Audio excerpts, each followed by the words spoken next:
participez au premier magazine dédié à l'audio et au podcast. Podcast Magazine. Alors, il y a des gens qui disent non, faut mettre un tiret, et des gens qui disent non, faut pas mettre de tiret. Bon, moi, comme d'habitude, j'ai pas de podcast. C'est intéressant parce que je suis vraiment le cordonnier le plus mal chaussé. D'abord, il est souvent complexe d'avoir une bonne idée au bon moment. Merci pour ce billet acidulé. Oui, mais j'écoutais les replays par contre. Merci Frédéric pour ton et tes billets d'humeur. C'est-à-dire que tu n'as pas ta marque, il est posée. Donc si quelqu'un va les déposer maintenant à l'INPI, allez-y. Radio House. 102e Room, lepod.club, podcast magazine. Nous sommes ravis de vous accueillir pour ce dernier mercredi, cette dernière Room de l'année avec comme sujet, un sujet que Anthony Gouraud nous a proposé, puisque vous savez que vous pouvez proposer vos sujets si vous participez à l'aventure de Podcast Magazine. N'hésitez pas à nous soumettre des thématiques de room dont vous voulez parler. Nous en avons encore que nous allons programmer pour janvier, et après il reste encore bien sûr la possibilité de pouvoir proposer vos thématiques. Sinon, eh bien, nous allons sévir avec Monsieur Brulatour et en proposer nous-mêmes. Et Dieu sait que ça risque d'être compliqué pour nous sans vous, donc on aime bien quand vous nous proposez des thématiques et des rooms, des choses, des questions que vous avez ou des choses dont vous voulez parler qui sont bien sûr en lien avec le podcast. Et bien aujourd'hui pour cette thématique qui nous a été proposée, c'est Anthony Gouraud qui nous l'a proposé, qui est notre Web3 Man dans Podcast Magazine, qui a, pour ceux qui ont lu le premier numéro de Podcast Magazine, a fait un long pas à pas de comment se lancer dans les NFT quand on a un podcast. Bienvenue Anthony dans cette room.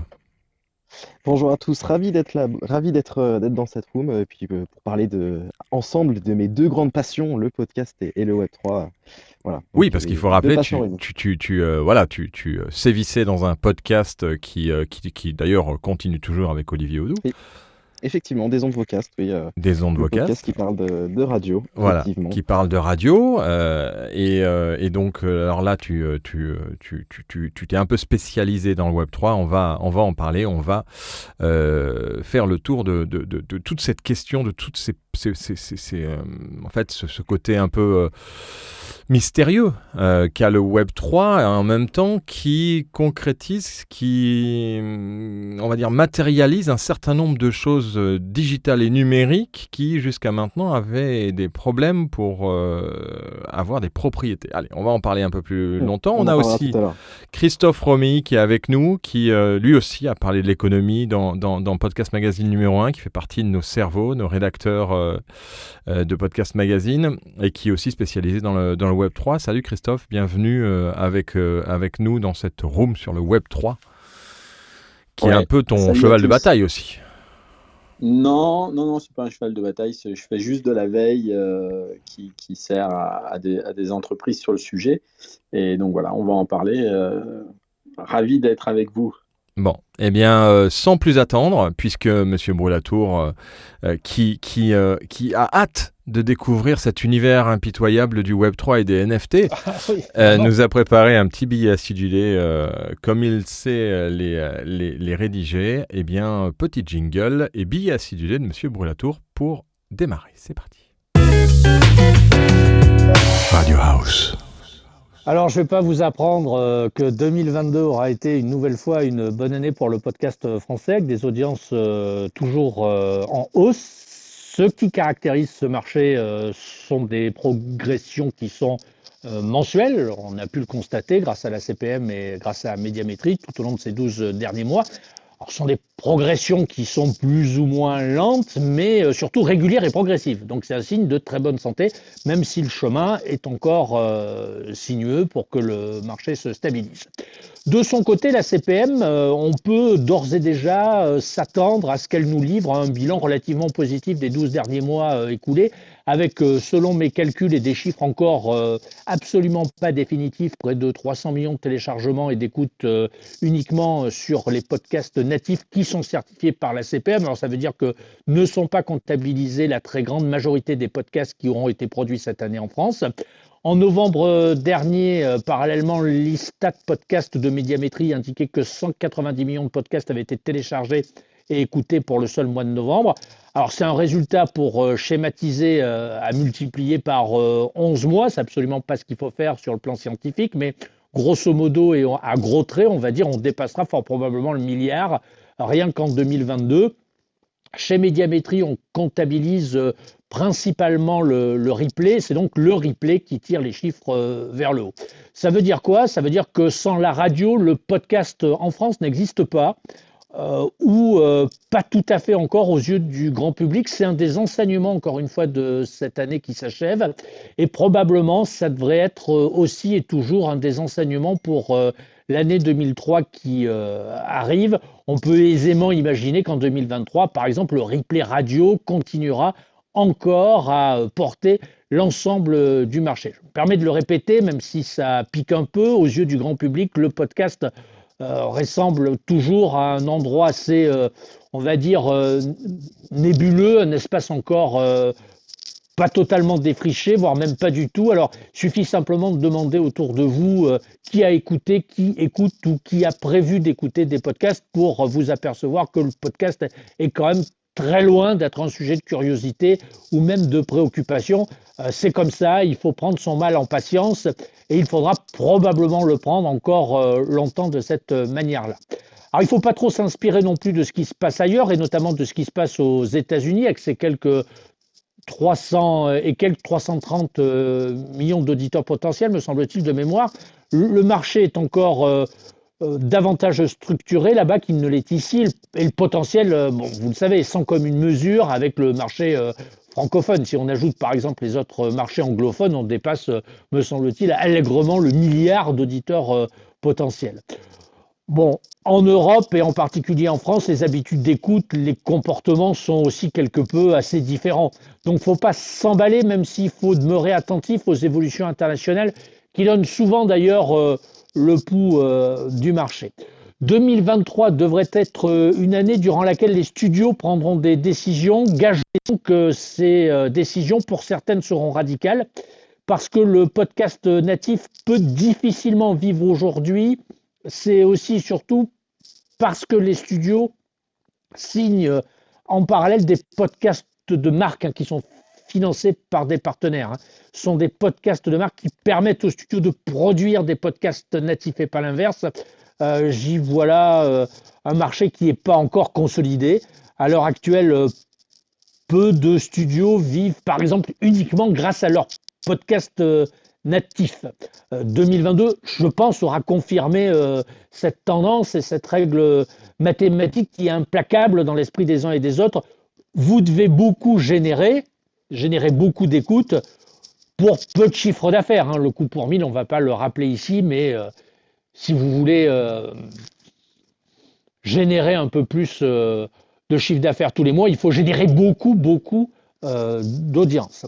En 2023, espérons que des personnalités du monde du sport, par exemple, on peut imaginer un footeux qui prennent en place ou qui prennent la voie du podcast, le monde du sport, le monde de la politique, le monde économique, le monde du spectacle. Donc on peut imaginer qu'une personnalité issue de ces mondes-là se lance dans le podcast. C'est grâce à leur célébrité d'ailleurs, à leur renommée, ou plutôt devrais-je dire ici à leur notoriété, que le podcast en bénéficiera directement et cela permettra une démocratisation, on va dire, plus rapide du secteur. Enfin, pour terminer, est-ce qu'il y a néanmoins dans ce nouveau monde du podcast, qu'est-ce qu'il y aura en 2023 dans ce nouveau monde du podcast des provinces à l'herbe un petit peu plus grasse, à l'herbe un petit peu plus verte? Oui, celle de la proximité. Alors moi, j'y crois dur comme fer. C'est, selon moi, un secteur qui devrait enregistrer des montées en charge l'année prochaine. Outre le fait de savoir quel secteur sera ou non porteur ou plus porteur que les autres, je crois qu'il faut aussi comprendre que dans les 10 prochaines années, les usages vont encore profondément évoluer. Par exemple, dans 10 ans, il est plus que possible que ces usages-là soient encore plus multiples, plus personnalisés. Donc ça, ce sont deux difficultés supplémentaires auxquelles il faudra faire face dans la prochaine décennie, peut-être même d'ici 2023. Donc avant d'être podcasteur en 2023, je pense qu'il faudra mieux appréhender le marché théoriquement et surtout mieux appréhender le comportement de l'auditeur qui, quoi qu'on dise, donc aura toujours, comme je le dis assez régulièrement, le dernier mot. Ben oui, c'est clair. Et la proximité, en effet, ça se rejoint avec pas mal d'études aussi étrangères qui indiquent que les podcasts locaux sont les podcasts qui ont souvent un très bon impact. Et on arrive aussi à les monétiser, tout simplement parce que les auditeurs sont très très ciblés et il y a une complétion, c'est-à-dire ils écoutent les podcasts vraiment jusqu'à la fin, quand ils sont bien réalisés, bien entendu. Donc de la proximité à l'anti-proximité, le Web3. C'est un peu ça. Et la question centrale de cette room, c'est de savoir, vraiment je me permets de le répéter, c'est comment transformer une adhésion en abonnement.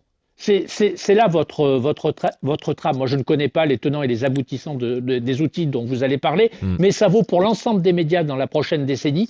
Comment transformer une adhésion, c'est-à-dire on vous lit, on vous regarde, on vous écoute, en abonnement sonnant et trébuchant. C'est là le pari de la prochaine décennie. Et avec la difficulté du sonnant et trébuchant avec le Web3. Alors, on va commencer déjà par présenter ce qu'est le Web3, Anthony, et les NFT.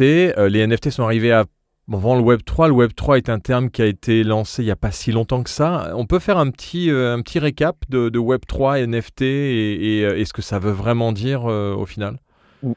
Alors c'est vrai que le terme Web3, c'est un peu chacun, si tu veux, chacun a sa définition et sa vision du concept. En fait, quand même, à la toute base, hein, l'idée, c'est quand même avant tout de proposer un Internet plus décentralisé, moins dépendant de tiers. On parlait tout à l'heure, justement, à juste titre, des modèles économiques pour les podcasts. C'est difficile, hein, même pour n'importe quel média, hein, de réussir à se monétiser parce que, surtout avec Internet, il y a eu de nombreuses briques technologiques qui ont capté beaucoup de valeur. Donc c'est vrai que c'est quand même assez intéressant de se dire mais comment on peut mieux redistribuer la valeur, moins être dépendant de tiers, moins subir au final les règles des grosses plateformes technologiques. C'est vrai que aujourd'hui, hein, les plateformes que nous utilisons au quotidien nous rendent bien service, mais c'est au prix d'une dépendance envers des entreprises. Financière enfin tant sur le terme financier que sur le terme data. Données, puisque on n'a ni la data ni l'argent. Enfin, l'argent, on peut en avoir un peu, mais on n'a qu'une petite partie. Exactement. Donc en fait, vraiment, le Web3, vraiment chacun a un petit peu sa définition et chacun met un peu ce qu'il veut dedans. Mais l'idée, c'est vraiment, globalement, c'est l'idée d'apporter un contre-Internet, un Internet différent de ce qui existe aujourd'hui, hein, qu'on appellerait le Web 2, qui est vraiment fortement dominé par des entreprises technologiques, notamment américaines, donc les GAFAM principalement, mais pas que, hein. Si on se concentre vraiment sur les podcasts, par exemple, si vous récoltez des dons par Patreon, par exemple, en fait, Patreon peut décider à tout moment de supprimer votre compte ou même augmenter la commission sur les dons. Donc globalement, vous avez passé des années à constituer une base d'abonnés payants et vous pouvez tout perdre, tout ce travail très rapidement. En fait, vous n'avez pas une relation directe avec votre audience. Et donc, c'est vrai que l'idée derrière le Web3, notamment avec les NFT sont un moyen, on en parlera tout à l'heure concrètement de ce que c'est, mais c'est de proposer un peu des outils pour justement recréer des relations un petit peu plus directes, et notamment si on parle de médias, entre les médias et leur audience. Après, on peut même parler plus globalement aussi du stockage, de l'hébergement. Vos productions, vos épisodes, vous les uploadez peut-être chez des hébergeurs comme Ocha ou Acast, mais en fait, il faut aussi vous rendre compte que vous êtes dépendant de ces acteurs. S'ils vous font défaut, cela touchera totalement votre activité. Donc, c'est très expérimental, mais autour du Web3, il y a aussi toutes ces technologies où vous pouvez stocker de façon décentralisée, de façon permanente, sans dépendance à des tiers. Il y a aussi toute une volonté aussi de proposer des réseaux sociaux alternatifs pour votre communication, hein, en tant que podcasteur, podcasteuse, vous avez constitué une communauté, par exemple sur Instagram, et vous devrez recommencer de zéro si vous voulez vous lancer sur une nouvelle plateforme comme TikTok, parce que Instagram, c'est en fait un péage numérique, hein, qui lie votre audience à vous-même.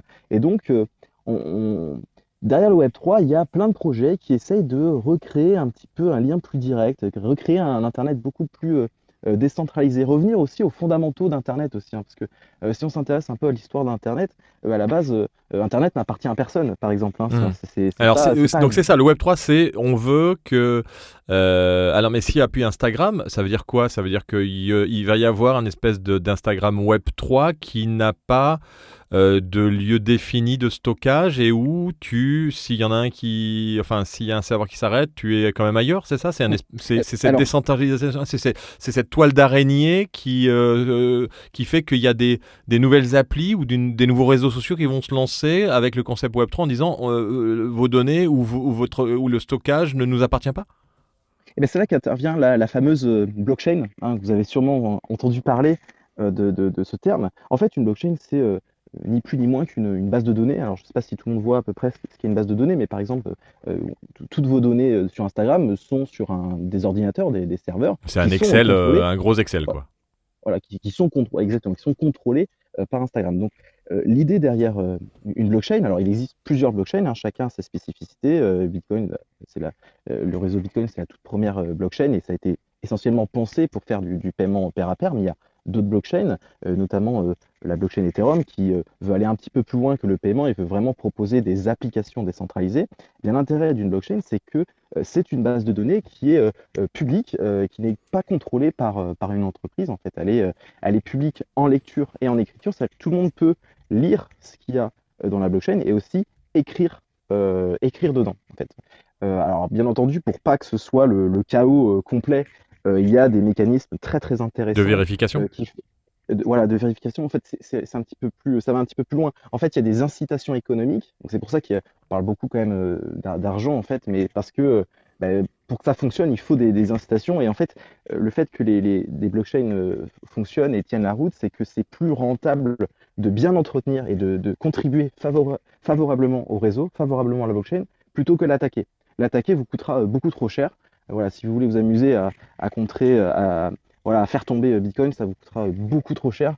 Autant utiliser toutes ces ressources que vous avez pour contribuer au bon fonctionnement de la blockchain, du réseau, et vous serez récompensé. En fait, vous serez récompensé Donc financièrement. visuellement, enfin, et ça, ça fait pas longtemps que je l'ai, pourtant, on entend parler de cette blockchain. Donc c'est à chaque fois que je vais faire quelque chose ou que je vais passer par le Web3 et m'inscrire sur cette blockchain, c'est comme si je mettais un maillon sur la chaîne qui est indissociable de la chaîne C'est ça. et qui se bloque et qui fait que personne ne peut enlever ce bloc et je peux garantir que j'en suis propriétaire. Ouais, en fait, c'est ça. Alors, on peut revenir sur l'exemple d'Instagram et je vais vous donner très concrètement hein, une alternative à Instagram. Alors, c'est même plutôt une alternative à Twitter, donc qui s'appelle Lens Protocol. En fait, l'idée, c'est que déjà, pour vous connecter sur Lens Protocol, sur ce réseau social, en fait, vous n'allez pas devoir vous connecter avec mail, mot de passe. En fait, vous allez avoir une identification qui va être propre à la blockchain. Ça va être votre porte-monnaie, en fait, hein. On appelle ça un wallet, un portefeuille. C'est une sorte de Comme numéro unique, quoi. voilà, c'est un numéro unique. Et en fait, vous allez être votre propre banque. Vous êtes votre propre banque pour gérer votre propre monnaie, votre propre crypto-monnaie. Mais plus que ça, avec votre wallet, c'est aussi votre identification. Et personne peut modifier votre profil, en fait. Vous êtes maître à bord, vous êtes le seul maître à bord. C'est d'ailleurs assez compliqué parce que si vous oubliez votre mot de passe, ben, personne pourra vous sauver et vous aider à retrouver le mot de passe, par exemple. Oui, c'est Donc, là où c'est là où il y a l'avantage de la centralisation, c'est que si jamais tu perds ton mot de passe, tu as toujours quelqu'un exactement. pour te le redonner. Là, si tu perds, c'est Exactement. perdu à jamais. Ah oui. Alors c'est pour ça que c'est pas non plus une solution miracle, hein, comme toute voilà, comme toute chose, il y a des avantages et il y a des inconvénients. Mais là, l'idée pour revenir aux réseaux sociaux Lens Protocol, c'est que vraiment vous allez avoir votre identification, votre compte en fait sur la blockchain. Et en fait, si nous deux on s'abonne mutuellement, on se suit mutuellement, en fait n'importe qui peut construire une application par-dessus la blockchain pour représenter le fait que nous sommes tous les deux abonnés. Mais si cette application qui a été développée tout d'un coup est supprimée, en fait, c'est pas grave, ce sera toujours inscrit dans la blockchain que nous sommes abonnés, que nous avons envoyé un message, nous avons créé un post. Ce sera inscrit Ouais, d'accord. Donc en fait, on est dans sur la la couche basse en fait. Exactement. On parle de Voilà, couche souvent en logiciel. Là, on est dans la couche c'est ça. basse de la partie web. Hein. Christophe, tu interviens Voilà. quand tu veux. Hein. Oui, alors Christophe, je crois que c'est avec toi en plus qu'on a parlé de paragraphes récemment là sur LinkedIn, donc peut-être qu'on pourra en parler tout à l'heure. Donc voilà, tout ça pour dire qu'effectivement Internet par exemple n'est contrôlé par personne et on a construit par-dessus Internet, mais le truc c'est que après on est dépendant de ce qui est construit par-dessus Internet. Donc là l'idée c'est vraiment justement de pouvoir proposer à construire encore plus par-dessus pour réduire les dépendances des concepteurs d'applications, des concepteurs notamment de réseaux sociaux. L'application numéro une, hein, l'usage premier, ça a été d'abord le paiement, l'idée de pouvoir faire des paiements en pair à pair, non contrôlés par un organe central, notamment les banques. C'est vrai que bon, c'est l'application la plus commune, et c'est pour ça que ça a été créé au tout début. Mais aujourd'hui, on se rend compte qu'on peut utiliser la technologie pour aller un peu plus loin et vraiment créer des applications, en fait. D'accord. Et donc, c'est vrai que l'intérêt derrière alors, tout ça, c'est quand même c'est quand même assez expérimental. Hein, je veux dire, on va parler tout à l'heure. C'est ça peut-être, Anthony, c'est assez expérimental et le Web3 va pas s'installer demain, c'est Non. sur plusieurs années. Et pour revenir un peu à la genèse, parce que certains d'entre nous ont connu la naissance d'Internet dans les années 90, en fait, le Web 1, c'est de la lecture. On avait des sites Internet du type Yahoo. Google est arrivé tard, en 98. Yahoo, AOL ont été les premiers. Ils proposaient des liens, on cliquait sur les liens et on faisait de la lecture d'articles, de sujets sur un écran. Le Web 2 est arrivé, alors on pourrait mettre plusieurs dates, mais les années 2000, 2005, et puis le boom de 2007 avec l'arrivée de l'iPhone et du mobile, c'est lecture-écriture. Donc on a l'émergence des réseaux sociaux où les gens commencent à produire du contenu, des images, des vidéos, du texte, les blogs, etc. Donc on est vraiment dans un échange où les plateformes se sont installées et on produit des outils pour que les gens puissent participer à l'Internet. Et puis le Web 3, la promesse, c'est toujours la lecture, l'écriture, mais où on détient la propriété de ce que l'on fait. Et là intervient la blockchain. En fait, le Web 3, il y a la partie blockchain. J'ai lu pas mal d'articles récemment où les gens disaient, des experts du web disaient que vraisemblablement, il y aurait un web hybride entre le Web 2 et le Web 3 pendant plusieurs années. Certains disent que le Web3 ne verra jamais le jour. Ça, je pense que ça va être difficile parce que la technologie est avancée. Après, il y a des noms barbares qu'on a utilisés. Je dis barbares parce que pour le commun du mortel, vous parlez NFT, blockchain, DAO, c'est compliqué à comprendre. Ouais. Mais ce qu'il faut comprendre, c'est que si on met de côté ces noms barbares avec cette technologie, le Web3 va permettre de se réapproprier la propriété de ce que l'on produit. Et un bon exemple dans le podcast ou la musique, c'est la plateforme, par exemple, Pianity. Pianity produit des artistes avec des petits labels, donc qui produisent de la musique, et on achète leurs titres 10, 20, 30 euros, voire beaucoup plus cher. Et on achète un titre, on achète la propriété de l'écoute, et ça nous appartient à vie. Et c'est immuable. Et même si Pianity, et ça c'est la promesse du Web3 et elle existe quasiment aujourd'hui, même si Pianity ferme boutique, cette start-up, eh bien, on pourra toujours écouter son titre de musique qu'on a acheté. Parce que derrière, comment ça marche? Ça veut dire que derrière, ils sont sur la blockchain.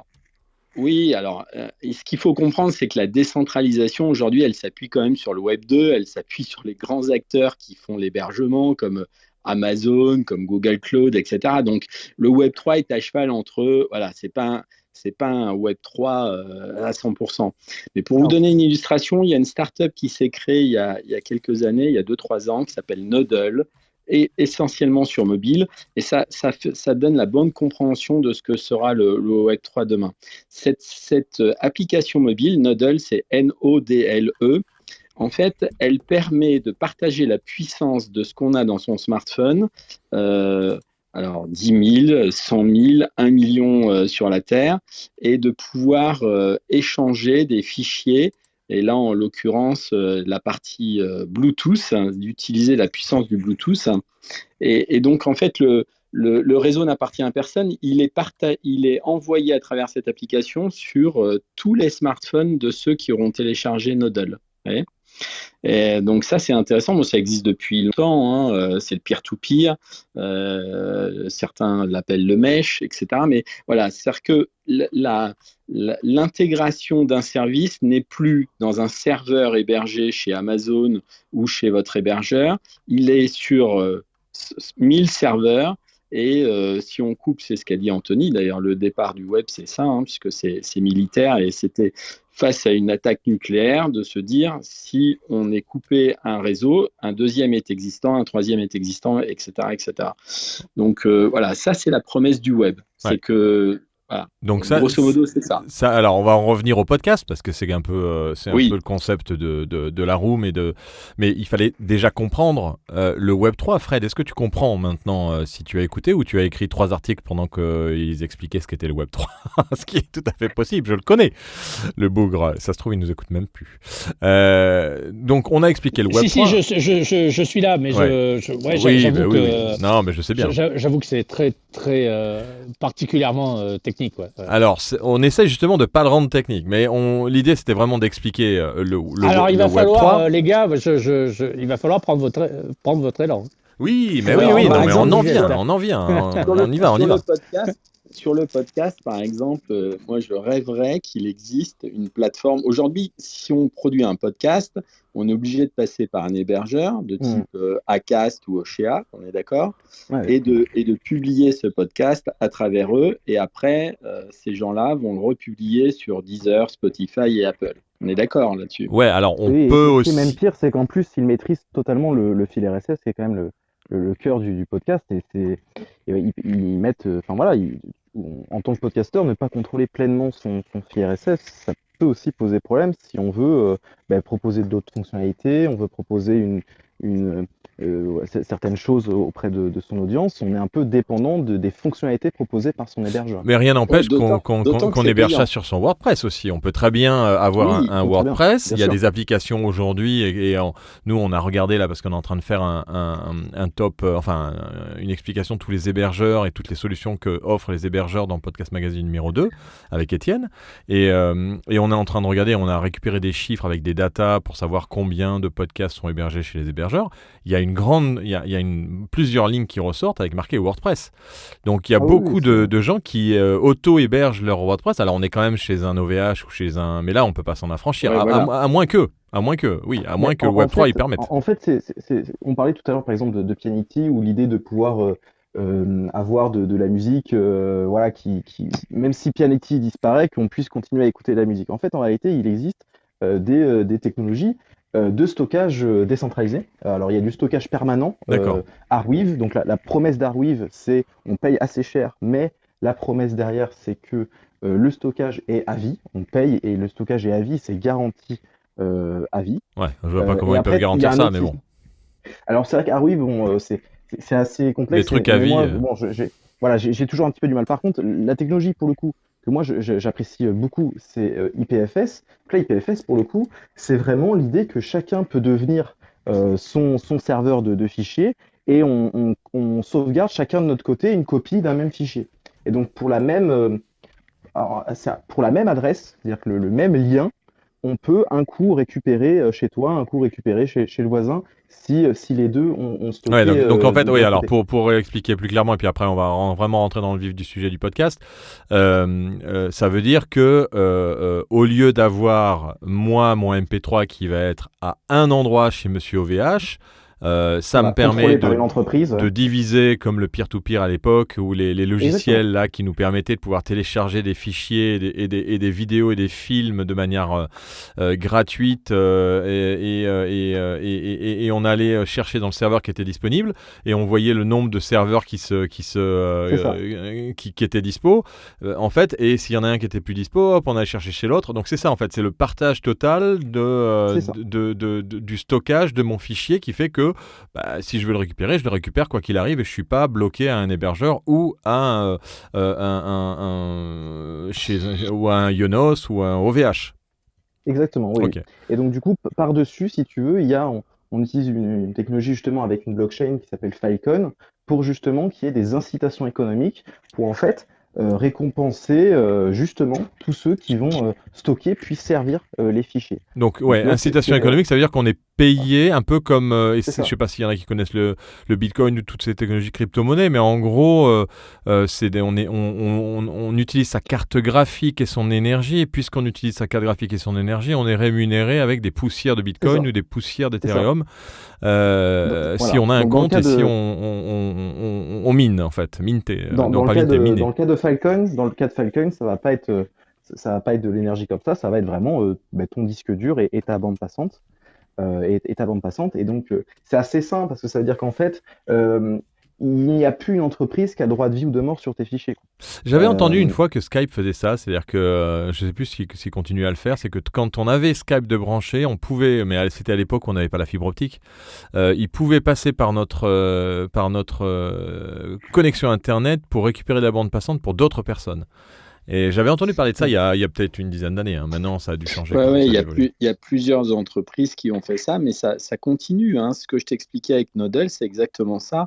Mais il y a d'autres services qui existent, par exemple pour des chercheurs, où ils utilisent la puissance des smartphones pour faire des calculs, plutôt que de faire un calcul sur une machine qui est limitée, ou sur un smartphone, ils en font sur 10 ou 15 millions qui sont sur toute la Terre. Ils utilisent la puissance à des heures précises. Tu télécharges l'application, tu dis que tu es d'accord pour utiliser la puissance de ton smartphone, et ils utilisent la puissance de ton smartphone pendant quelques heures, et ça leur permet de calculer des trucs incroyables. Mais ça existe, c'est toujours en cours. Toujours en cours. Mais la promesse du Web3, c'est ce qu'a dit Anthony, c'est vraiment ça. Mais ce qu'il faut voir, c'est que sur le podcast, ça va se mettre en place alors, petit à petit. Sur le podcast, qu'est-ce qu'il existe ? Là, on rentre dans le sujet, même si c'était très intéressant de pouvoir vraiment comprendre, parce que c'est quand même la base. C'est-à-dire que si on part en NFT ou si on fait quelque chose avec son podcast, il faut savoir tout ce dont on vient parler, il faut essayer de le comprendre, même si c'est vrai qu'il y a des termes un peu barbares et des noms qu'on connaît pas et des sociétés qu'on connaît pas. Là, Noodle et Pianity, je connaissais pas du tout. Je suis allé voir sur Pianity, ça me paraissait simple. Je vois de la musique, je vois un prix, j'achète et je peux même bider. En fait, ça veut dire que je peux faire une offre en fait. Donc, mais là pour le podcast concrètement, aujourd'hui il existe quoi ? Qu'est-ce qu'on peut faire quand on a un podcast ? On a entendu parler de Uncut. Là on voit que Sibel a fait un virage vers le Web3. Ils ont lancé apparemment une crypto-monnaie qui s'appelle Frac. Alors là on rentre dans un truc où même moi quand j'ai reçu le truc de Frac j'ai pas compris. Alors, moi, ce que j'aime bien, c'est souvent, c'est vraiment, c'est pour ça qu'on a quand même pris du temps, et ça pouvait paraître un peu technique, mais je pense qu'on a quand même pointé du doigt les problèmes qu'on veut résoudre. Plutôt que vraiment foncer sur la technologie, se dire, c'est tendance, on y va. On pointe quand même qu'il y a des problèmes et on essaye de résoudre ces problèmes-là. Et donc, on va revenir pour les podcasts, on va parler justement d'Uncut. C'est l'idée de Silicon Carnet, donc c'est un podcast qui a été créé par Carlos Diaz, et Carlos Diaz qui a lancé la solution Uncut. Et lui, il fait un constat qui est quand même assez intéressant, c'est qu'il dit, moi j'ai une communauté d'auditeurs, d'auditrices, ils sont assez fans de mon podcast, mais comment je fais pour vraiment vivre en fait de ma communauté ? Je vais avec la pub, ça ne fonctionnerait pas. J'ai pas assez de monde qui écoute. Et puis je perds mon indépendance éditoriale. Et puis je risque même de perdre du monde à mettre de la pub.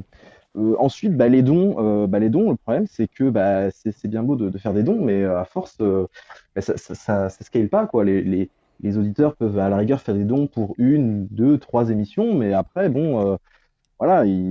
c'est un engagement. On est d'accord. Le Téléthon est une seule fois l'année, quoi. Voilà, c'est ça. Et puis surtout, souvent, c'est tous les mois. Donc, bon, bah, voilà. En plus, c'est pas comme si en ce moment, il y avait l'inflation. Donc, bon, voilà, c'est difficile. Ensuite, il y a d'autres modèles économiques, hein. Il y a faire du merchandising, bon, faire du brand content, etc. Mais en gros, il faisait ce constat que c'était vraiment pas évident d'en vivre. Mais par contre, il avait capté qu'il avait vraiment une fanbase, vraiment des gens qui aimaient tellement et qui voulaient tellement s'impliquer dans le podcast Silicon Carnet, qui voulaient vraiment, si vous voulez, avoir ce sentiment d'appartenir à cette communauté de privilégiés, de super fans de Silicon Carnet. Et ils sont même prêts à payer un petit peu plus que les autres. C'est-à-dire qu'en fait, il y a une petite partie des auditeurs et auditrices qui sont en fait prêts à payer beaucoup pour soutenir le podcast. Et donc, justement, avec les NFT, il a réussi à exploiter la technologie pour faire en sorte de faire, faire, faire en sorte que ces fans, ces auditeurs fans, aient ce sentiment sentiment d'appartenance. C'est-à-dire qu'ils Un aient, peu de coproducteur voilà, aussi. voilà, alors c'est l'étape d'après. C'est-à-dire que avant, c'est vraiment se sentir différent, se sentir vraiment reconnu par le podcasteur. Ouais. En fait, ils ont un certain statut. Oui, c'est-à-dire que Ils tu sont, es voilà, ils sont identifié reconnus. par Carlos Diaz, Voilà, et si c'est toi, ça, tu es un peu fan de Carlos Diaz, au c'est moins ça, tu sais que tu fais partie c'est ça, du petit club VIP de ceux c'est qui ça. ont mis un peu d'argent sur son Exactement, podcast. exactement. C'est ce qui te diffère de l'auditeur, on va dire, passif, du vraiment fan absolu. Voilà, donc il s'est rendu compte que les gens étaient prêts à payer. Et donc il s'est même rendu compte que finalement, pourquoi faire payer ces auditeurs-là sans leur redonner quelque chose en échange? Et donc c'est là qu'il s'est dit qu'il allait faire de sa communauté de fans une communauté d'investisseurs. Ah ouais. Voilà. Donc il a vendu des NFT pour financer la nouvelle saison de son podcast, parce qu'il a besoin de fonds en amont pour produire sa nouvelle saison. Et ensuite, son podcast va générer des revenus, notamment par encore d'autres ventes de NFT, d'autres actions, etc. Et donc, ceux qui auront acheté en tout début les NFT pour financer cette saison, les propriétaires de ces NFT toucheront une partie des revenus générés par le podcast. Donc, en plus de ça, détenir un NFT, ça donne accès à plein de choses supplémentaires, parce que comme c'est une technologie qui est sur une blockchain, donc c'est-à-dire qu'on peut construire par-dessus, donc on peut imaginer plein de choses en plus, plein de bonus supplémentaires, on peut utiliser plein d'applications qui interagissent avec les NFT. Donc dans Uncut, il y a une fonctionnalité supplémentaire qui est une sorte de forum de discussion exclusif, mais il pourrait très bien donner d'autres accès, voilà, d'autres exclusivités pour ces gens qui ont mis un peu plus d'argent. Ouais. Alors, si vous Voilà. avez des questions, si vous ne comprenez rien, mettez des commentaires dans le chat, bien entendu, ou venez sur la stage pour participer et poser des questions. Donc, ça, c'est son concept. Donc, il a réussi, parce que sa saison 4 il en était à sa 4e année, saison 4 de son podcast Silicon Carnet, financé quasiment tout. En fait, tous les co-investisseurs ou tous les ça s'appelle on mint en fait, c'est des espèces de badges qu'on Oui, a, tous les badges ont été vendus. C'est une carte de membre. Imaginez imaginez les cartes club VIP qu'on peut avoir si vous êtes millionnaire pour les clubs de golf. Voilà, il existe des cartes VIP, quoi. Et imaginez ça en version numérique. Et donc, aujourd'hui, jusqu'à ce qu'il y ait la technologie blockchain, on n'était pas capable d'assurer, de garantir la propriété numérique. On était capable de faire des copies-coller à l'infini, mais on n'était pas capable d'avoir quelque chose qui nous garantisse qu'un objet numérique appartienne à une personne en particulier. Oui, parce que c'est ça le NFT. C'est vraiment le fait que je l'achète, il est dans ce qu'on appelle minté par celui qui a l'idée. Mais quand je l'achète, j'en suis propriétaire et j'ai la preuve parce que je suis dans cette chaîne où mon chaînon que j'ai ajouté, puisque j'ai acheté, est bloqué et personne ne peut me le prendre. Il n'y a que moi qui peut éventuellement le recéder ou le donner à quelqu'un. Ou le vendre.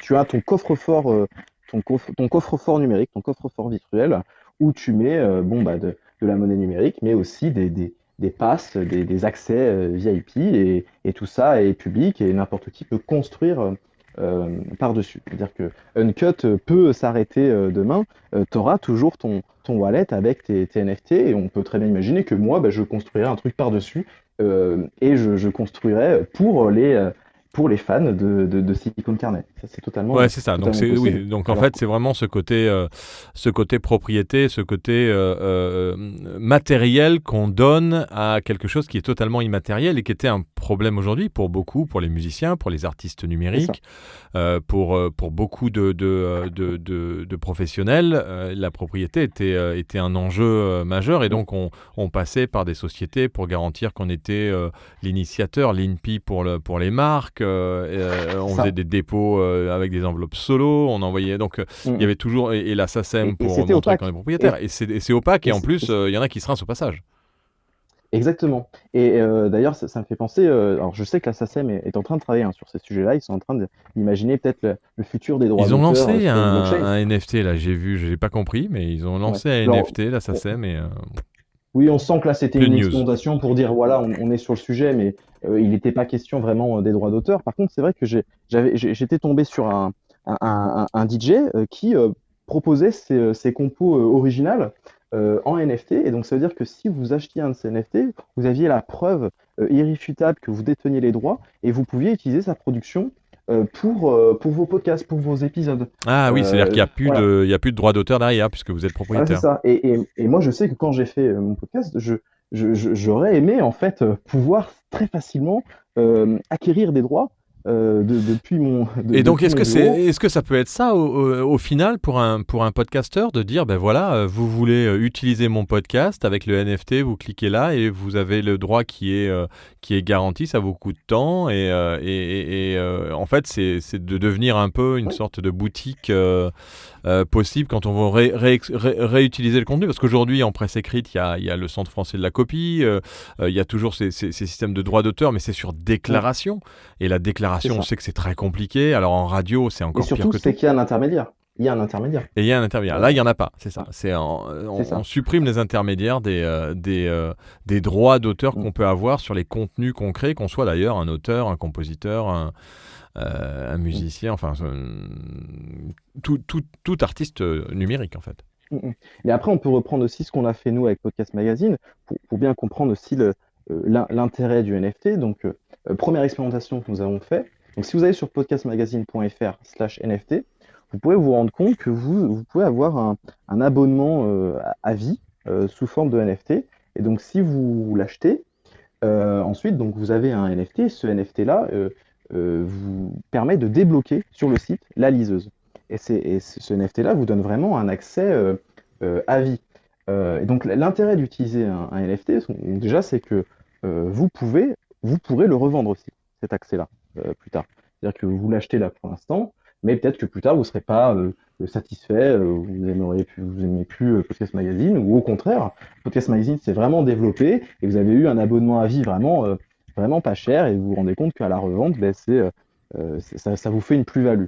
Et donc, bah, pour vous, c'est aussi c'est positif déjà pour Podcast Magazine, parce que ça permet d'avoir des fonds en amont, de proposer des abonnements qui ne sont pas que à la faveur de l'éditeur, qui sont aussi à la faveur de celui qui achète. Pourquoi c'est aussi à la faveur de celui qui achète? Ben, parce que il a plus de contrôle sur ce qu'il achète, il a plus de contrôle sur son abonnement. Alors j'ai mis le lien hein, Ouais. Alors ça, pour votre information, ça a été donc comment ça a été parce qu'on peut se dire bon ben c'est bien beau tout ça, mais c'est compliqué à mettre en place. Il faut tout un Non. système. Et en fait, donc, alors oui, il faut avoir quelques compétences. Et ça, c'est Anthony qui a mis en place ce petit plugin en fait, qui est un plugin à ajouter sur son WordPress. Et là, on a ajouté sur le WordPress le plugin. Il y a une config à faire en amont, bien sûr, pour préparer un peu l'abonnement à vie. Et puis, on a une autre, la deuxième solution dont tu vas parler.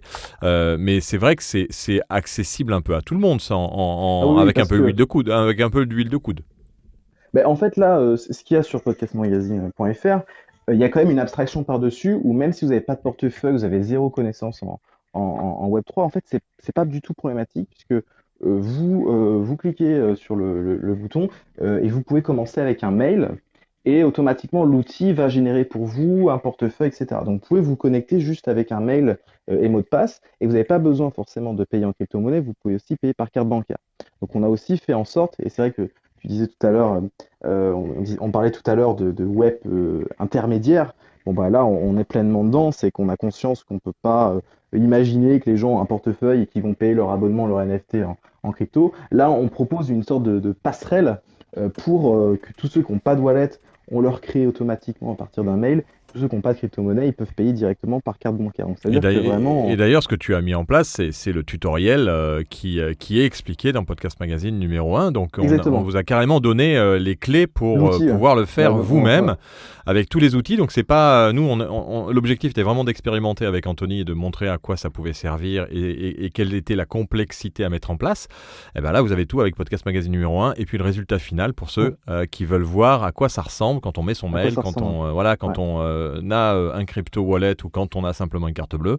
C'est un peu comme Uncut, mais à la différence que Uncut, eux, même s'ils ont une approche aussi décentralisée, ils sont quand même un peu centralisés pour le moment, même si l'objectif est d'aller de plus en plus dans la décentralisation. C'est-à-dire que nous, on est vraiment les propriétaires, mais bon, on est quand même hébergé chez WordPress, chez Yonos, donc il y a quand même de toute façon une centralisation, mais on pourra jamais, enfin on peut, mais alors à ce moment-là, mettre du WordPress sur de l'hébergement non centralisé, sur IPFS, ça va être compliqué. Ouais, c'est compliqué. Donc voilà, on n'y est pas encore. Donc on est en Web 2.5, on va dire. Oui, c'est ça. Alors, c'est vrai que dans Podcast Magazine, donc, il y a toute une partie qui vous explique pas à pas comment avoir votre wallet. Vous verrez que ça peut paraître un peu long, mais en fait, c'est beaucoup d'imprimer écran. Mais finalement, une fois que vous l'avez fait, déjà, bon, vous le referez plus. Et puis, c'est devenu accessible. C'est-à-dire que il y a quelques années, c'était vraiment très compliqué. Maintenant, les développeurs font des efforts et c'est de plus en plus.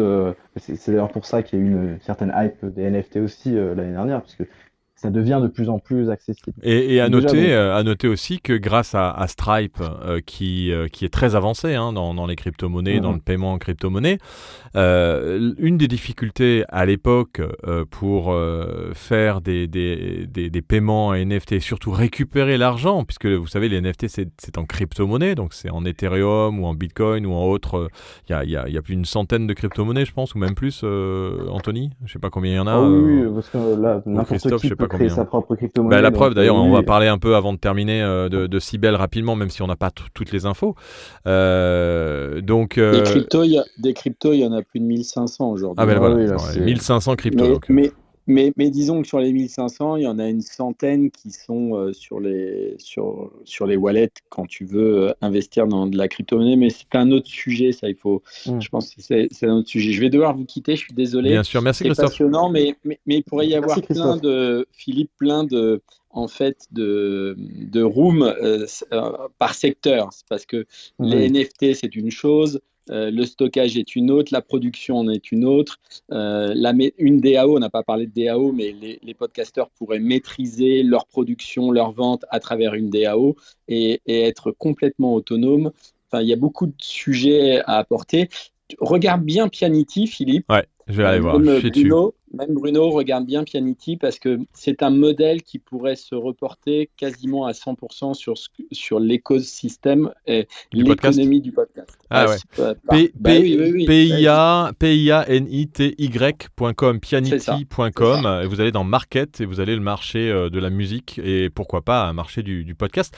C'est un peu ce que fait aussi Uncut, quelque part, il a un peu cette approche de marché, même si c'est peut-être pas... il est positionné très NFT. Voilà, et ça, c'est pas du NFT, ça.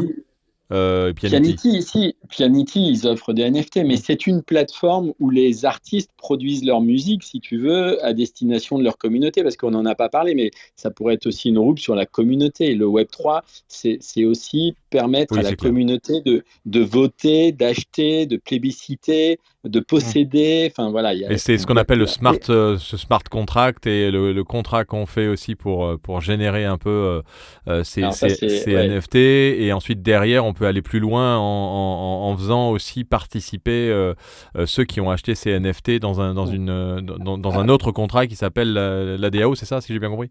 Absolument. Et la DAO pourrait très bien produire une crypto-monnaie, si tu veux, et il y a des DAO qui se créent aujourd'hui où ils veulent rémunérer les gens qui lisent ou qui écoutent. La transition est toute faite pour aller vers Frac. C'est si belle. Alors, juste pour compléter avant peut-être sur Pianity. Ouais, je vous laisse. Bonne fin de room. Merci Christophe, salut. il y a aussi une alternative à Pianity qui est sur le même principe, qui s'appelle royal.io. Et en fait, financer, vous allez financer des artistes. Vous allez vous dire, bah, tiens, je crois en cet artiste. Et donc, du coup, un peu comme si vous étiez des investisseurs, des actionnaires de l'artiste, vous allez ensuite toucher des dividendes, des royalties sur les revenus qui auront été générés par la musique, notamment D'accord. sur Spotify. Et Sur ça, c'est Spotify. pareil, On est c'est du Web3 et c'est des NFT que tu achètes ou c'est de l'argent que tu mets sans lien avec le NFT? Alors là, pour le coup, en fait, si tu veux, les NFT, on va plutôt être sur une analogie à plutôt des cartes ou des objets, on va dire, virtuels. Là, pour le coup, ça va être vraiment de la crypto-monnaie. Pour le Ouais. coup, toi, tu es un artiste et tu crées ta propre crypto-monnaie. Et en fait, si tu as 50% de toute la crypto-monnaie disponible d'un artiste, tu vas toucher 50% des revenus. Ouais, Voilà, tout d'accord. simple. Comme l'actionnariat, en fait. C'est comme l'actionnariat, hein. Il y a pas Ouais, de, ouais. Donc, il y a pas de donc tu surprise. mises sur ton truc. Alors, et toutes ces boîtes là qui se sont lancées, dont on entend parler, dont on n'a jamais entendu parler, hein, Royal, Nodal, Pianity, elles sont pas un peu cassées la gueule avec la chute de la crypto? Est-ce que c'est un problème? C'est pas un problème? Mais en fait, si tu veux, est-ce que les entreprises technologiques se sont cassées la gueule parce qu'elles ont dévissé en bourse? Pas vraiment, en fait. Si tu veux, les entreprises technologiques restent, si tu veux, tout aussi puissantes qu'il y a 1, 2, 3 ans. Euh, c'est, il y a quand même, on dit souvent qu'il y a quand même une différence quand même entre l'appréciation marché, l'appréciation en capitalisation boursière, en valeur économique et en valeur financière, et vraiment l'économie réelle, les projets réels, quoi. Donc, bien entendu il y a des projets qui souffrent parce que c'est moins facile de lever des fonds. En ce moment, c'est moins facile de lever des fonds. La presse n'est plus à l'avantage de ce type de Ouais, projet. c'est ça. Il y a eu Mais une période où c'était pas écologique. Ensuite, maintenant, il y a eu Ethereum 2.0, il y a eu Bitcoin qui a voilà. aussi migré, ce qui fait que maintenant c'est beaucoup plus écolo. Mais cette fois, il y a la crise du Bitcoin, la chute de $60 000, je pense, à 15 000 ou 14 000.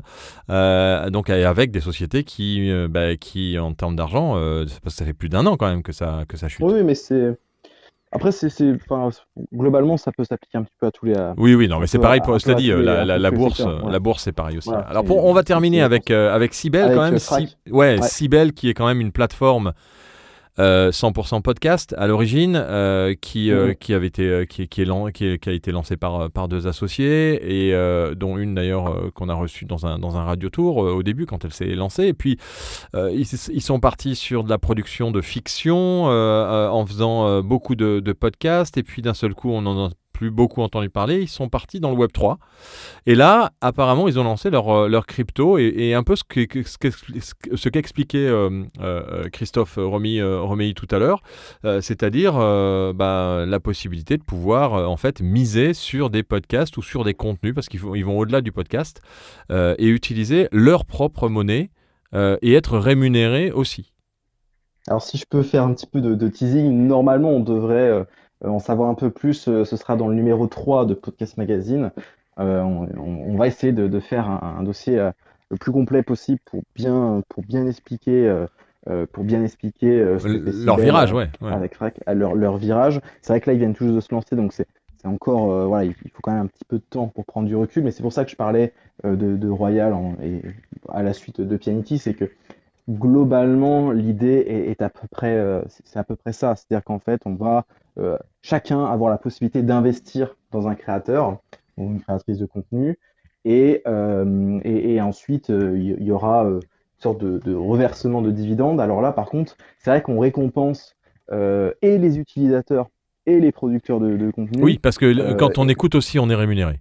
C'est ça. Alors ça aussi, c'est assez intéressant, c'est de se dire qu'on prend un peu moins les utilisateurs pour des pigeons. Alors, on redonne un peu de pouvoir, on redonne un peu de, voilà, on redonne un peu de capital, on peut dire ça, hein, un peu de capital. C'est vrai que si vous êtes un utilisateur actif de la plateforme, vous recevrez beaucoup plus de crypto-monnaies de la plateforme en question, et crypto-monnaies qui vous permettra ensuite soit de réinvestir, de financer d'autres producteurs de contenu, ou soit le dépenser, a priori, on pourrait le dépenser, le convertir en en monnaie fiduciaire, hein, en euros, voilà, pour acheter des choses.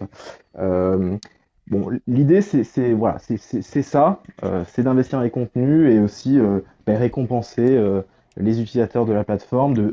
Normalement aussi, je crois comprendre que c'est aussi décentraliser, c'est de faire en sorte que ce ne soit pas les fondateurs, les associés civils qui décident de tout et de redonner un petit peu aussi de pouvoir, peut-être un peu plus de gouvernance, redistribuer aussi un peu mieux la valeur, quoi. C'est-à-dire qu'il y a des abonnements payants sur Cybelle et peut-être que alors, ce que j'en comprends, c'est que peut-être que ces abonnements-là seront redistribués, les fonds seront distribués peut-être de façon un peu plus transparente et de façon la plus équitable possible pour tout le monde. Ouais. Donc à noter quand même qu'une des difficultés Ouais. aussi, c'est encore le cadre juridique qui n'est pas forcément très clair quand on touche des dividendes de ce genre de choses. Déjà, les Exactement, dividendes, c'est compliqué.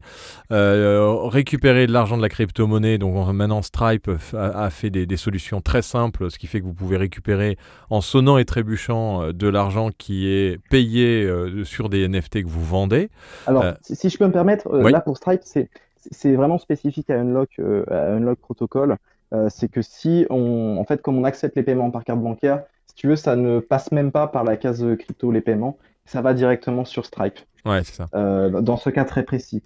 Par contre, en revanche, effectivement, tu as raison, il y a des acteurs, voilà, il y a de plus en plus d'acteurs. Il y a par exemple Mon Pèlerin, qui est un acteur suisse, qui vous permet Les vraiment Suisses, d'acheter. ils se Voilà. positionnent Ils toujours au savent bon faire. endroit. Ils savent faire. Donc, c'est très facile d'acheter et vendre aussi, voilà, sans trop de contraintes. Après, si vous faites des plus-values, il faut Ouais, pas ça se s'amuser déclare. non plus à frauder, hein, et Ouais. voilà, ça se déclare. Si vous avez des sommes assez conséquentes, après, comme n'importe quelle activité, il faut un comptable et il faut payer ses impôts, etc., hein. Il n'y a pas de surprise là-dessus, hein. Eh ben super, merci Bon. beaucoup Anthony. Si vous avez une dernière Voilà. petite question ou un petit commentaire. Surtout, je sais que c'est un peu technique et que c'est surtout purement par audio, ça peut être un peu abstrait. Donc, n'hésitez vraiment pas à me contacter. Je suis accessible, je suis joignable. Donc, sur Twitter, Anthony Gou, ANTHONY-GOU2RAUD. Et c'est vraiment avec plaisir, hein, si je peux vous si je peux vous Si vous avez des développer projets certains de blocages, voilà. NFT ou dans le Web3, n'hésitez pas à contacter Anthony qui, pour le numéro 2, nous a concocté un petit pas à pas de Uncut. Donc après le faire par nous-mêmes sur podcastmagazine.fr, on a testé sur Uncut avec la possibilité de pouvoir carrément acheter un encart publicitaire dans le magazine à vie et pouvoir bien sûr en être propriétaire et le revendre ou le monétiser par derrière.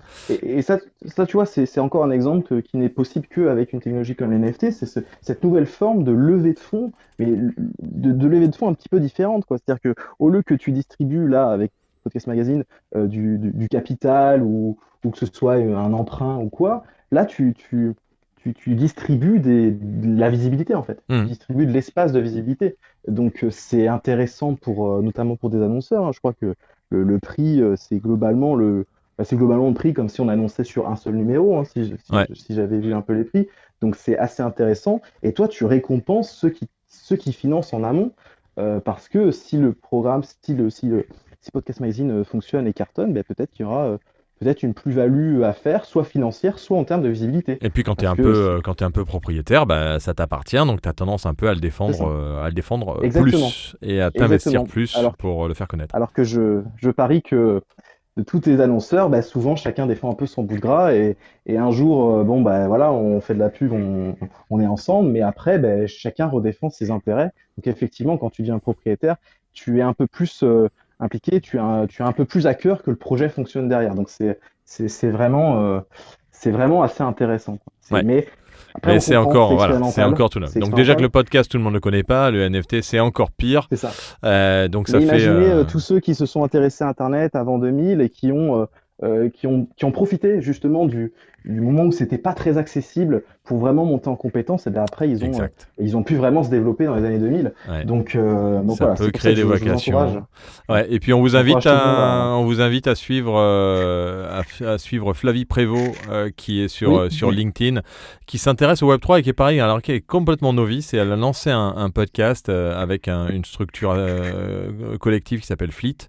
Et puis elle a lancé il n'y a pas longtemps là le board avec justement Carlos Diaz et Flavie Prévost. Vous pouvez aller écouter un peu et participer à ce board pour ceux que ça intéresse. Le Web3 et le podcast sont deux podcasteurs fans de podcast et fans de NFT et de Web3 comme tu l'es, Anthony. Merci beaucoup, Anthony, pour toutes ces... Merci à tous. Toutes ces informations et ces initiatives un peu, ces expériences qu'on a voulu mener pour l'expérience. Bien entendu, ça c'est pas pour gagner de l'argent, même si vous voulez acheter un NFT, vous êtes les bienvenus. Mais surtout pour tester, pour nous rendre compte de ce que ça pouvait donner. Et puis plus tard, dans 10 ans, quand on regardera à nouveau Podcast Magazine, on dira « Oh là là, ils étaient incroyables ». Déjà à l'époque, ils parlaient de ça. Et qui sait ? On verra bien. Espérons qu'on nous prenne pour des précurseurs. Exactement. Monsieur Brulatour, le mot de la fin. Est-ce que tu es maintenant conquis et que tu vas demain tout de suite aller acheter un NFT ? Alors, c'est très sympa. J'ai suivi ça encore une fois en pointillé, malheureusement, parce qu'il y a des gens qui entrent et qui sortent là où je suis. Mais juste 30 secondes, l'abonnement à vie. Alors, moi, il me semble que ça existait déjà dans les années 60 pour certains périodiques qui proposaient justement de devenir ce que l'on appelait à l'époque un membre d'honneur. Donc, en étant membre d'honneur, on pouvait être abonné à vie, on ne pouvait pas acheter de la publicité, et puis on ne pouvait pas ensuite revendre son abonnement. Je trouve que c'est ce qui a radicalement changé. Et puis, pour le reste, en résumé, 10 secondes, je dirais que je pense qu'on est, enfin moi je lis pas l'avenir du monde numérique dans le mar de café, mais je pense qu'on en est qu'au début de vastes et de profonds bouleversements. D'ailleurs, je pense personnellement qu'on est entré dans un monde numérique qui ne peut que durer s'il évolue en permanence. C'est-à-dire que si ce monde numérique arrête d'évoluer, il meurt. C'est un peu le postulat. Alors, c'est empirique, hein, c'est pas scientifique ce que je dis, mais s'il arrête d'évoluer, il s'arrête. Donc il est condamné à évoluer en permanence. De plus en plus vite, même. Exactement, ouais. Et il me semble que c'est une des particularités qu'il faut prendre en considération. Reste que j'imagine que la thématique qu'on a abordée aujourd'hui reste quand même dans une niche de la petite niche, vous voyez, mais que demain peut-être on pourra la matérialiser et la voir concrètement. Je pense très honnêtement qu'on en est qu'au début. Hein, voilà. Ouais, et il y a Stéphane Berthomé qui dit qu'il va prendre 2 Doliprane et qu'il va aller se coucher. et on salue Jean-Philippe qui aurait bien voulu participer mais qui est en écoute seul. Il fait du papy-sitting avec sa petite Sacha. Et ben, salut Sacha et merci à tous et à toutes d'avoir participé à cette room un peu spéciale. Mais ça vous empêchera pas de m'offrir un bitcoin ou quelque chose dans ce genre. Tu veux un bitcoin Noël, carrément toi. Ah ouais. Je t'en offrirai peut-être pas un entier parce que on est quand même sur 15 000 €, donc. Bon, oui, quand même. Alors, ce sera avec plaisir. Si un jour j'ai les moyens de te l'offrir, ce serait vraiment avec plaisir de. D'accord, tu me gardes l'enregistrement, Philippe. Commence déjà par l'Ethereum, après on parlera. Voilà, mais on ne sait jamais, hein, peut-être que.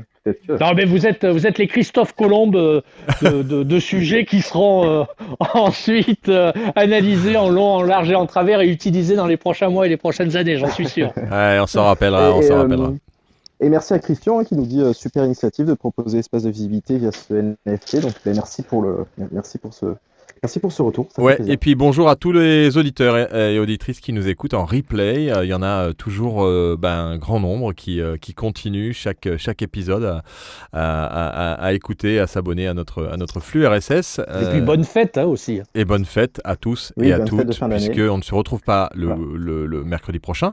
N'essayez pas de brancher Clubhouse, ou alors si vous voulez, vous pouvez quand même le brancher, mais vous serez un peu seul. Et on se retrouve à la rentrée. Et à la rentrée, en fait, je pense que j'ai dû programmer la room, alors pas sur Clubhouse, mais j'ai dû la programmer sur le pod, si je ne me trompe pas. Et je vous rappelle que vous pouvez proposer vos rooms La room prochaine est le 4 janvier avec solliciter et écouter ses auditeurs de podcast. Et nous serons avec Laurent Brouat du podcast Il était une fois l'entrepreneur. Voilà, parce qu'il l'a fait ça, de solliciter et écouter ses auditeurs. Et il s'est remis en question grâce à ses auditeurs. C'est aussi quelque chose qui est intéressant de se mettre en danger et de demander à ses auditeurs dites-moi ce qui ne va pas. Dites-moi ce que vous aimez pas et je vais changer. Et ça a marché. Voilà, il nous en parlera le 4 janvier. Mangez pas trop de bûches et de foie gras et d'huîtres, ou alors faites-vous plaisir. En espérant qu'il y ait des micros au pied du sapin aussi. Ah ouais, il peut y avoir des micros ou des podcasts magazines au pied du sapin. oui, Ceux qui veulent offrir Podcast Magazine, vous pouvez l'acheter sur podcastmagazine.fr et le recevoir avant Noël si vous vous dépêchez et que vous le faites vraiment, vraiment là maintenant. Peut-être que vous le recevrez. Ça va être chaud là quand même. Ça va être un peu chaud pour Noël. Mais bon, c'est pas grave. C'est un cadeau quand même que vous pouvez offrir après Noël. Bonne journée, merci, bon après-midi, travaillez bien, portez-vous bien. Jingle. Radio House.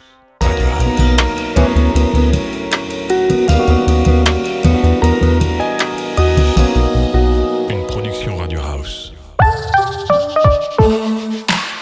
Découvrez et participez au premier magazine dédié à l'audio et au podcast. Podcast Magazine. Alors, il y a des gens qui disent non, faut mettre un tiret, et des gens qui disent non, faut pas mettre de tiret. Bon, moi, comme d'habitude, j'ai pas de podcast. C'est intéressant parce que je suis vraiment le cordonnier le plus mal chaussé. D'abord, il est souvent complexe d'avoir une bonne idée au bon moment. Merci pour ce billet acidulé. Oui, mais j'écoutais les replays par contre.